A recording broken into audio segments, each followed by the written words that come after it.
वाला क्वेश्चन के अंदर गलती क्या है वो आप थोड़ा सा देख लीजिए।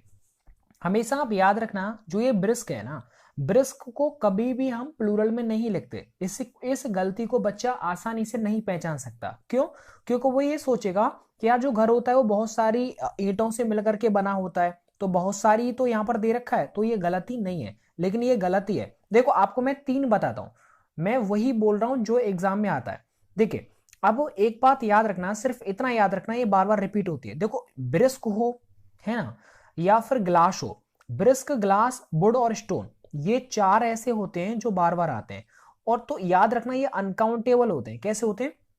अनकाउंटेबल। मैंने आपको एक चीज बताई थी, अगर आपको वीडियो में याद हो तो देखिए, मैंने आपको ये तरीका बताया था अनकाउंटेबल को याद करने का, कि इनमें प्लूरल कभी नहीं ऐड होता, मतलब एस और एस नहीं लगाते, इनसे पहले ए एन का यूज नहीं करते, ये बताया था।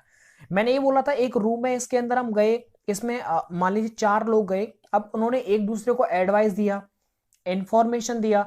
इस कमरे का अंदर पता ही मशीनरी रखी हुई थी, सोफे यानी फर्नीचर रखा हुआ था, पोएट्री रखी हुई थी, ठीक है, तो और स्टेशनरी का सामान भी था। तो आप देख सकते हैं, और इस कमरे के अंदर भाई कमरा बना होता है ईंटों का, है ना, और जो टेबल वगैरह होती है वो भी ग्लासेस की होती है, ग्लासेस भी वहां पर रखे रहते हैं, क्योंकि विंडोज में भी ग्लासेस लगाए जाते हैं। वुड, अब फर्नीचर जो होगा जाहिर सी बात है वो लकड़ी का होगा। तो और जो स्टोन, क्योंकि स्टोन और ब्रिस्क यहां से ऐड है, तो कम से कम आपको मैंने 10 याद करा दिए। तो आपको याद रखना है, इनमें कभी भी आपको एस का यूज नहीं करना, ये सिंगुलर में ही काउंट किए जाते हैं। क्लियर है ना? क्योंकि अनकाउंटेबल होते हैं ना, इसलिए इनसे पहले कभी भी ए एन या फिर इनमें एस वगैरह नहीं लगाया जाता है। आई होप समझ में आ गया होगा। आ गया ना? अरे बेट देखो, एस मैं ये बात बोल रहा हूं, एक रूम है और इसके अंदर 4 लोग गए। अब 4 लोग अगर हम किसी कमरे के अंदर जाएंगे तो बताओ, वहां फर्नीचर मिलेगा, वहां पर स्टोन मिल जाएंगे, वहां पर सीनरी दीवारों पर मिल जाएगी, है ना, वहां पर फर्नीचर आपको मिलेगा। जब कमरे के अंदर गए तो एक दूसरे से एडवाइस ली जाएगी, इंफॉर्मेशन दी जाएगी। अब देखिए, जो घर बना हुआ वो ईंटों का बना होगा, ग्लासेस लगे होंगे उसमें दीवारों में, वुड यानी लकड़ी भी, फर्नीचर भी वहां पर मिलेगा, स्टोन भी मिलेगा। तो ऐसी चीजें जितनी भी होती हैं वो अनकाउंटेबल है। आई होप अब तो कोई डाउट नहीं रहना चाहिए, ठीक है। तो ये जो ब्रिस्क की जगह पर क्या आ जाएगा? ब्रिस्क आ जाएगा। चलिए आगे देखिए, ही हैज 10, ये देखिए ये लग रहा है ही हैज 10 500 रुपीज नोट्स। देखिए ये जो कॉन्सेप्ट है मैं मैक्सिमम वीडियोस में इसको लेता हूं, क्योंकि ये मैंने अच्छे अच्छे एग्जाम्स में भी देखा हुआ है। तो मेरे दोस्त, आपको अगर ये, अगर मान लो अगर आपका क्लियर भी नहीं होता है, तो आपको मैं एक सिंपल सी चीज बता देता हूं। देखिए, अगर कभी भी सेंटेंस में यदि नोट्स आ गया, क्या लिख रहा है, नोट आ जाए, या फिर, या देखो नोट भी आ सकता है, ठीक है, अगर नोट आ रहा है या फिर नोट्स आ रहा है, तो उससे जो पहले यूज होने वाला ये जो रुपी है ना, रुपीज, ये हमेशा सिंगुलर में आता है। किस में आता है? सिंगुलर में आता है। अब ये मत सोचना सर ये तो 100 है और 100 के बाद तो यहां पर सर जाहिर सी बात है रुपीज आएगा, नहीं, मैं जो बोल रहा हूं उतना याद रखो। यानी नोट या फिर नोट से पहले अगर रुपी आए तो वो हमेशा सिंगुलर में आता है, बस। इसे आप इतना तो याद रख लेंगे ना, जब सिंगुलर में आता है तो ये रुपी हो जाएगा। अब कुछ बच्चों का पूछना होगा कि सर ऐसा क्यों होता है? देखिए, ये जो लिखा हुआ है 500, ये पूरा एक एडजेक्टिव है। और देखो यहां पर आप देखिए, ये पूरा एडजेक्टिव है रुपीज तक। तो एडजेक्टिव जो रुपी पूरा होता है 500 रुपी, ये एडजेक्टिव में एस आप नहीं लगाते, तो इसलिए हमें यहां से एस हटानी पड़ती है। अच्छा सर, फिर नोट्स कैसे आ गया? ये 5 के अकॉर्डिंग यहां पर नोट्स आया है, 5 प्लूरल है इसलिए ये भी प्लूरल आ गया। तो ओवरऑल अगर यहां पर एक होता, सॉरी यहां पर अगर एक होता ना, तो यहां पर नोट्स नोट आता। तो ये बात याद रखना है आपको कि नोट या नोट से पहले आने वाला रुपी हमेशा सिंगुलर कंडीशन में आता है। अच्छा एक बात बताइए, ये वाला जो सेंटेंस है ये बिल्कुल सही लिख रहा है, आई हैव 500 रुपीज, मेरे पास 500 रुपए हैं। अब आप कहेंगे सर यहां तो आपने ये सिंगुलर करवा दिया, यहां पर आपने बोला कि इसमें कोई गलती नहीं है। देखो यहां पर नोट आ रहा है लेकिन यहां पर नोट नहीं आ रहा, अगर नोट आता तो यहां पर रुपी करना पड़ता, ठीक है ना, बस इतना याद रखना। आगे मैं आपसे क्वेश्चन पूछता हूं, he saw a crew of ships in the harbour, यानी उसने हार्बर बंदरगाह पर शिप्स का एक क्रू देखा। तो इसमें गलती क्या है? देखिए ये आपको ज्यादा से ज्यादा याद कर लेने, जितना आप याद रखेंगे, कॉन्सेप्ट को समझेंगे, इंग्लिश आपका उतना ही आसान हो जाएगा। दोस्तों बाकी मैं बहुत खुश हूं कि आपने इतना मुझे सपोर्ट किया, प्यार किया, कि आपने कहां से कहां पहुंचा दिया। देखो बच्चों, इस चीज को आप याद रखना, कभी भी अगर हम, देखो क्या होता है ना, कि नेवी के अंदर जो क्रू मेंबर्स होते हैं, यानी जो क्रू बोलते हैं इंसान को, यानी जो जहाजों पर जो नौकरी करते हैं ना उनको बोलते हैं क्रू, ठीक है ना, क्रू मेंबर उन्हीं को बोलते हैं, इंसान को, जैसे कोई नौकरी करता है। तो अब लेकिन जो शिप होते हैं, अब शिप का कोई क्रू थोड़ी होता है। अब मैं बोलने वाला हूं कि जो जहाजों के झुंड के बारे में, यानी उसने बंदरगाह पर जहाजों का झुंड देखा, तो जहाजों के झुंड को हम क्रू नहीं, उसे बोलते हैं फ्लीट। क्या बोलते हैं? फ्लीट बोलते हैं। ठीक है, तो ए फ्लीट ऑफ शिप्स यानी जहाजों का बेड़ा उसने कहां देखा? हार्बर में देखा। तो ये आपको याद रखना है कि देखो शिप, ये जो जहाज होते हैं उनके लिए फ्लीट लगाते हैं, क्रू लगाते हैं, जो जो वर्कर्स होते हैं जहाज के। चलिए, आई होप समझ में आ गया होगा, तो इतना आपको याद रखना है। आगे देखो यहां पर लिखा हुआ है कि व्हाट इज द डिफरेंट। अब ये मैं आपको एक, चलो मैं आप ऐसा करता हूं, इसे मैं आपसे पूछ रहा हूं कमेंट बॉक्स में, मुझे आप ये बताइए कमेंट बॉक्स में कि इस वाले पार्ट में क्या गलती है। और बेटा उसमें ऐसा करना, आप नंबर डाल देना है ना। अभी ऐसा करो, वीडियो पोस्ट करो, अभी राइट डाउन करो तो बेस्ट रहेगा, अदरवाइज आप भूल जाएंगे। आपको जितना याद हो उतना बताना कि ये सर गलत इसलिए है क्योंकि यहां पर ये मामला ऐसा है। मैं फिर आपके कॉन्सेप्ट जरूर देखूंगा एक बार। बहुत खुशी होती है कि बहुत सारे बच्चे, तो आप इमेजिनेशन नहीं करेंगे, इतना अच्छा लिखते हैं कि एक नहीं चार चार एग्जाम्पल भी सेट करके लिखते हैं, मानो को वो मुझे पढ़ा रहे। बहुत अच्छा लगता है। आप ऐसे किया करो, मतलब कॉन्सेप्ट आपको जितना याद हो उतना आप यहां पर जरूर बताया करो, है ना। अब आगे क्वेश्चन मैं आपको देता हूं, यहां पर लिखा है hot and coldness are antonyms. अब देखो यहां पर मैं इस कॉन्सेप्ट को पहले समझाता हूं और उसके बाद ये जो दो कॉन्सेप्ट है ना, वो मैक्सिमम क्या है, 95% गलत बोलते हैं। गलत बोलते क्या है, सही क्या है, मैं आपको दिखा देता हूं। देखिए पहले तो समझो, ये एंड से दो नाउन, सिंगुलर तो सिंगुलर ही जुड़ेंगे, एडजेक्टिव तो एडजेक्टिव ही जुड़ेंगे। ऐसा नहीं हो सकता एक एडजेक्टिव और एक यहां पर नाउन है, ऐसा नहीं हो सकता। ठीक है ना, दोनों की कैटेगरी एक ही रहेगा। तो देखो ये एडजेक्टिव है और ये यहां पर नाउन लिख रखा है, नहीं ये एडजेक्टिव तो ये भी एडजेक्टिव होगा, तो कोल्डनेस नहीं कोल्ड आएगा। ठीक है, और ये सेंटेंस बिल्कुल सही हो जाएगा। समझ में आ गया ना, मतलब एंड से देखो आगे एडजेक्टिव है तो बेटा पीछे भी एडजेक्टिव ही आएगा। अब मैं आपको सिखाना क्या चाहता हूं, ये मैंने अभी आपसे बोला एंटोनिम्स, मैंने बोला सिनोनिम्स। अब सिनोनिम्स यहां पर मैंने बोल दिया, लेकिन बच्चों को मैक्सिमम को ये लगेगा राम सर इससे गलत बोल रहे हैं। देखो मैं गलत नहीं बोल रहा, बिल्कुल सही बोल रहा हूं, लेकिन हमने और क्योंकि हमने ऐसा सुना है। आपको मैं एक चीज बताता हूं, देखो इसका रियल प्रोनाउंसिएशन क्या होता है। इसे एंटोनियम, इसे सिनोनियम नहीं पढ़ते, ये होता ही नहीं है। इसे बोलते हैं एंटोनिम, मतलब निम होता है, क्या होता है ऐसे सिनोनिम, तो पीछे भी निम आता है। ये सिनोनियम एंटोनियम, नियम भी हम कुछ नहीं होता, वो निम होता है। देखो मैं आपको रियल बताता हूं है क्या। देखिए ये मैंने यहां पर गूगल ओपन किया हुआ है और गूगल में जब मैंने सर्च किया तो इसमें, ताकि ये प्रूव कर सकूं इसलिए मैंने इसका सहारा लिया आपको बताने के लिए। देखिए आपको अगर किसी का साउंड अगर नहीं आता है इसे क्या बोलते हैं, तो आप गूगल में सर्च करना, उसमें यहां पर हिंदी भी लिखी आती है। तो बताओ इसे हम क्या बोलते हैं? हम बोलते हैं सिनोनियम बोलते हैं, जबकि सिनोनियम नहीं होता, वो सिनोनिम होता है। बट आप इसे बोलेंगे तो हर कोई आपको ये बोलेगा कि तू नहीं जानता। फिर फैक्ट ये है कि वो नहीं जानते, उन्हें आप समझा सकते हैं। ठीक है, और देखो यहां पर इनका सेम मीनिंग भी दे रखा है। अच्छा एक चीज और समझो, अगर अब मैं आपको बता देता हूं, अगर भी ये मैंने ओपन किया है तो देखो, यदि आप किसी भी वर्ड का प्रोनाउंसिएशन में यदि आप डाउट हैं, आपको कंफ्यूजन है, तो आप ऐसा करो यहां पर सर्च कर लिया करो और वो निकल के आ जाएगा। अच्छा एक और देखो, मैंने यहां पर ये भी खोल रखा है, देखो एंटोनिम। तो देखो यहां पर एंटोनिम दे रखा है, एंटोनियम तो नहीं दे रखा ना, बोलो यस और नो। तो देखो यहां पर बिल्कुल साउंड भी इसका लिखा हुआ है, तो ये बिल्कुल फैक्ट है, इसमें कोई गलती नहीं होती। अच्छा यदि आप किसी और वर्ड देखना चाहते हैं, अगर यहां पर हिंदी नहीं लिखी आती, तो देखो ये आप यहां पर जाके सर्च कर लिया करो, तो वो हिंदी भी निकल के आ जाती है। आई होप दोस्तों ये बिल्कुल क्लियर हो गया होगा। तो एंटोनिम होता है, सिनोनिम होता है, लेकिन सिनोनियम एंटोनियम साउंड बिल्कुल, ये देखो गूगल के अकॉर्डिंग बिल्कुल सही नहीं है, तो गूगल जो कहेगा बिल्कुल सही कहेगा। चलिए अब मैं अपने मुद्दे पर आ जाता हूं। तो आई होप ये आपका डाउट हमेशा के लिए अब एकदम क्लियर हो गया होगा। जिन बच्चों ने आज की ये वीडियो नहीं देखा है उनको पूरे जिंदगी भर यही डाउट बना रहेगा, और डाउट को से क्लियर करने वाला भी कोई नहीं है, क्योंकि हम सभी लोग ऐसा ही से पढ़ते हैं। चलिए अब मैं आगे बढ़ जाऊं। देखो अब मैं आगे आपको बताता हूं सात छठवां। देखो bigger and large and are, देखो यहां पर आर लिखा हुआ है ना, bigger and large are synonyms. अब यहां पर एक बात देखिएगा, यहां पर गलती क्या की है, देखो गलती यह है कि एंड से जुड़ने वाले ये दोनों सेम होने चाहिए। अब देखो यार कंपैरिजन की तो कोई बात नहीं हो रही ना, इसलिए हम बिगर की जगह पर हम क्या कर देंगे, बिग कर देंगे। देखो समझ रहे हैं आप ऐसा लार्जर भी नहीं कर सकते इसे, क्योंकि कोई अगर कोई आगे कंपैरिजन की बात होती तो हम इसे दोनों को कंपैरेटिव में चेंज करते, लेकिन अब ये पॉजिटिव की बात हो रही है तो दोनों को पॉजिटिव में चेंज करो। तो लार्ज तो पॉजिटिव है, लेकिन ये पॉजिटिव नहीं है, इसलिए इसे पॉजिटिव करना पड़ेगा। क्यों? क्योंकि यहां पर एंड आ रहा है, एंड से दोनों सेम आते हैं। अच्छा कुछ बच्चों ये पूछ रहे होंगे सर जी ये बताओ, ये जैसे ये होता है ना, शॉर्ट होता है, बिग होता है, टॉल होता है, सर इनमें फर्क क्या होता है? भाई अगर मैंने ये पूछा कि बिग का मतलब क्या होता है ना, लॉन्ग का मतलब क्या होता है, तो बच्चे कंफ्यूज हो जाते हैं ना, यस और नो। तो देखो बेटा मैं आपको बताता हूं। देखो सबसे पहले समझना टॉल क्या होता है।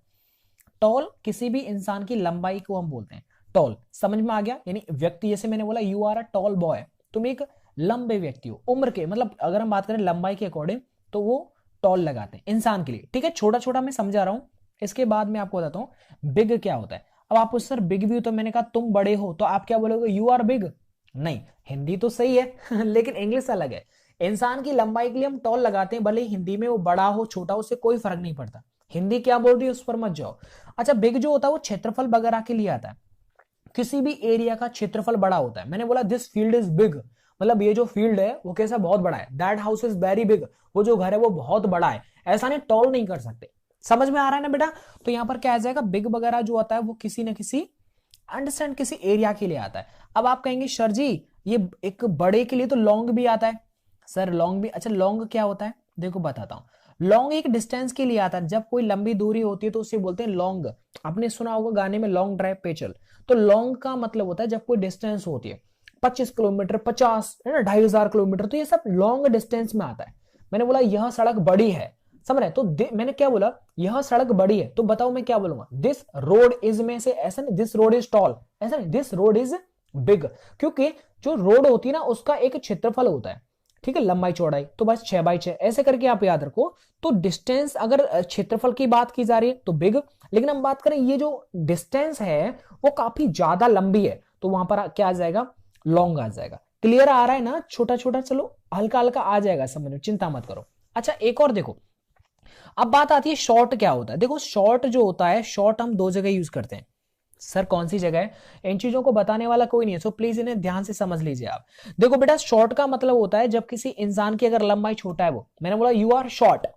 अब लेकिन देखो मैंने यहां पर शॉर्ट जानबूझ करके बोला। अगर मैं आपसे ये पूछ लूं कि बेटा ये बताओ ये जो लिखा हुआ है SHORT, ये क्या लिखा हुआ है, तो 100% वो बच्चा इसे शॉर्ट ही पढ़ेगा। क्या पढ़ेगा, शॉर्ट ही पढ़ेगा, क्योंकि बचपन से उसने पढ़ा है, जबकि शॉर्ट होता ही नहीं है। सर शॉर्ट नहीं होता तो फिर से हम क्या पढ़ते हैं, इसे पढ़ते हैं शॉर्ट। क्या पढ़ते हैं, शॉर्ट। इसमें रा की तो साउंड आती नहीं है, क्यों नहीं आती, क्योंकि ये जो रा है वो साइलेंट रहता है, इसलिए इसे शॉर्ट पढ़ते हैं। क्लियर आ गया ना? डाउट मत करना, प्रोनाउंसिएशन पे यदि आप चाहें तो गूगल पर से चेक भी कर सकते हैं। चलिए अब मैं आगे बढ़ जाता हूं। तो आई होप ये समझ में आगे होंगे ना, अब तो कोई डाउट नहीं रहना चाहिए बेटा। चलो अब हम आगे बढ़ जाते हैं। अच्छा मैं आपको ये बताता हूं, what are the differences between tall, big, short. अब देखो ये मैंने आपको बता दिया, ठीक है, ये सब बता दिया। देखो टॉल मतलब किसी इंसान की लंबाई, बिग, बिग का मतलब कोई एरिया वगैरह बहुत बड़ा होता है। शॉर्ट किसी इंसान की अगर लंबाई कम है तो उससे भी शॉर्ट बोलते हैं। अगर कोई डिस्टेंस मान लो कोई रोड अगर वो छोटी है तो उससे भी शॉर्ट बोलते हैं, मतलब ठीक है, मतलब लंबाई में। लॉन्ग क्या होता है, अब लॉन्ग मतलब कोई जैसे रोड वगैरह होती है वो भी काफी लंबी होती है, तो वहां पर हम लॉन्ग यूज कर सकते हैं। अब यहां पर समझिएगा, आगे लिखा होगा व्हाट अ टॉलेस्ट गर्ल, क्या क्या लंबी लड़की है। अब देखिए यहां पर गलती क्या है कि देखो एक्चुअल में ये एक, अच्छा मैं आपको चलो जीरो लेवल से बताता हूं। से मैंने यहां पर लिखा कि जैसे मैंने एग्जांपल दिया कि व्हाट अ गर्ल, ये लिखा सरप्राइजिंग जब आप होते हैं तो आप व्हाट से स्टार्ट कर देते हैं। पता है पूरी अंग्रेजी के अंदर ये एकमात्र ऐसा सेंटेंस है जो बिना वर्ब के एक सेंटेंस कहलाता है, बिना वर्ब के सेंटेंस। सर ये मतलब कैसे, समझे नहीं? यानी कि देखो हर सेंटेंस के अंदर वर्ब का होना जरूरी है, लेकिन इसके अंदर कोई वर्ब नहीं होती है, फिर भी ये सेंटेंस की कैटेगरी में आ जाता है। तो देखो जब हम किसी चीज को देख करके सरप्राइज हो जाते हैं तो उस टाइम पर हम बोलते हैं व्हाट अ गर्ल। जैसे मान लीजिएगा अभी मतलब शादी वादी होने वाली है ना, शादी आने वाली, सर्दी का मौसम है, और ऐसे केस में होगा क्या होगा कि हमारे ऐसे बच्चे बहुत जालिम होंगे कि पता है बिना बिना निमंत्रण के बुफे में चले जाएंगे। उसे पता है बफर नहीं बोलते, बफर गंदी चीज है, बफर नहीं बोलते, अच्छा बुफे बोलते हैं। बफर वगैरह हम जाते हैं खाने के लिए तो उसे बोलते हैं बुफे, ठीक है। ये भी एक साउंड आपका क्लियर हो गया। तो जब आप वहां पर जाएंगे तो आपने देखा, जैसे इंटर किया अपने दोस्तों के साथ, आपने देखा ओ माय गॉड क्या चीज है यार, व्हाट अ गर्ल। मतलब अगर आप सरप्राइज हो गए देख करके, मतलब समझ लीजिए आप, आपको ये नहीं पता मैं कहां खड़ा पर देखा करके, और आपको एकदम बहुत सरप्राइज हुए, व्हाट अ गर्ल यार, ओ मयूरी।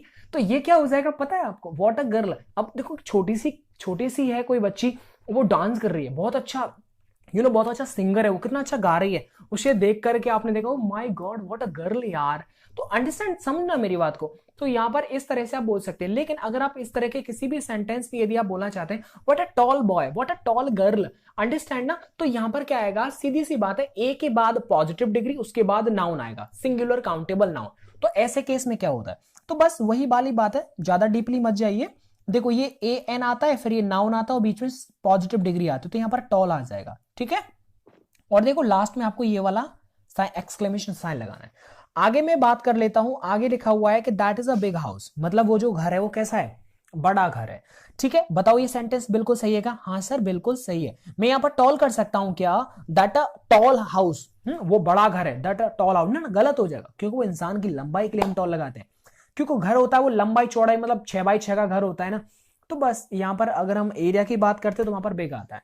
तो आई होप दोस्तों पूरे डाउट्स आपके क्लियर हो रहे होंगे। अच्छा एक और बात, एक बच्चे ने मुझे पूछा, राम सर जी, हाँ जी सर, ये बता दो जो हाउस और होम में क्या फर्क होता है। देखो मैं बताता हूं, होम जो होता है, मतलब ऐसे याद रखो, सिर्फ 100 की बात एक याद रखो, होम होता है अपना निजी घर, हाउस होता है रेंट वाले का घर, खत्म, ज्यादा डीपली मत समझो आप। अब चलो आपने पूछ लिया तो मैं बताता हूं, जैसे मैंने आपसे लिखा मैं घर जाता हूं, तो मैं क्या बोलूंगा, आई गो होम।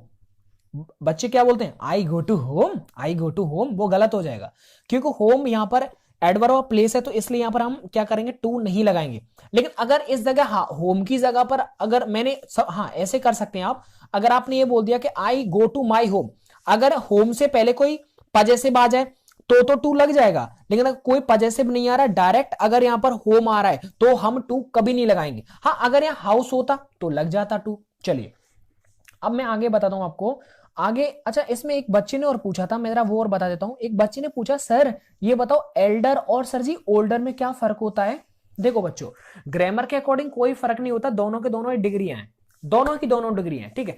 बस ऐसे याद रखो, जो एल्डर जो होता है वो अपने परिवार के किसी सदस्य, जब वो बड़ा होता है तो वहां पर हम एल्डर यूज कर देते हैं। लेकिन ओल्डर वो होता है ना, मतलब बड़ा है, एज में बड़ा है, लेकिन वो फैमिली से बिलोंग नहीं करता है, ठीक है। तो बस ऐसे केस में हम क्या करते हैं, वहां पर ओल्डर लगा देते हैं। चलिए अगर आप चाहें तो गूगल पर भी सर्च कर सकते हैं, मैं ऐसी चीज कोई नहीं बोलता जो बिना मतलब गूगल से परे हो। आगे बात करते हैं, देखो 2 kilometre is a short distance, मतलब 2 किलोमीटर जो दूरी है वो कैसी डिस्टेंस है, शॉर्ट। क्या मैं यहां पर स्मॉल कर सकता हूं क्या, बोलो, स्मॉल कर सकता हूं, स्मॉल माने छोटा, बोलो स्मॉल, मतलब वो एरिया के एरिया में आता है, ठीक है। तो यहां पर हम ऐसा कुछ, बिग का स्मॉल होता है, बिग माने बड़ा क्षेत्रफल में, और स्मॉल मतलब छोटा जो एरिया में, स्ट्रक्चर में। तो यहां पर क्या स्मॉल नहीं लगा सकते। तो डिस्टेंस की, एक रोड की डिस्टेंस है तो उसमें लॉन्ग का ऑपोजिट हो जाएगा शॉर्ट, तो यहां पर शॉर्ट एकदम सही है। अच्छा एक बच्चा ये पूछेगा सर ये बताओ, सर ये तो प्लूरल हो गया, और प्लूरल के साथ तो सर प्लूरल वर्ब लगा देंगे, नहीं। देखो ये जो डिस्टेंस होती है ना, वो एक पूरा पैक होता है। जैसे मैंने आपसे बोला 5 किलोमीटर का डिस्टेंस, ये पूरा 5 किलोमीटर हो गया, तो इसे पूरे 5 किलोमीटर की दूरी को हम क्या बोलते हैं, सिंगुलर बोलते हैं, ठीक है। मतलब ये सिंगुलर हो जाता है, तो जब सिंगुलर हो जाता है तो सिंगुलर वर्ब लगा दो। देखो अगर आपको कोई भी डिस्टेंस दे रखी हो, चाहे वो 50 किलोमीटर हो, चाहे वो 5 किलोमीटर हो, आपको सिंगुलर वर्ब ही लगानी, ठीक है। ये बिल्कुल सही है। आगे मैंने एक एग्जांपल दिया है कि 20 kilometre is a long distance, तो यहां पर क्या आ जाएगा, मतलब 20 किलोमीटर जो दूरी है वो काफी लंबी दूरी है, तो ये बिल्कुल सही है।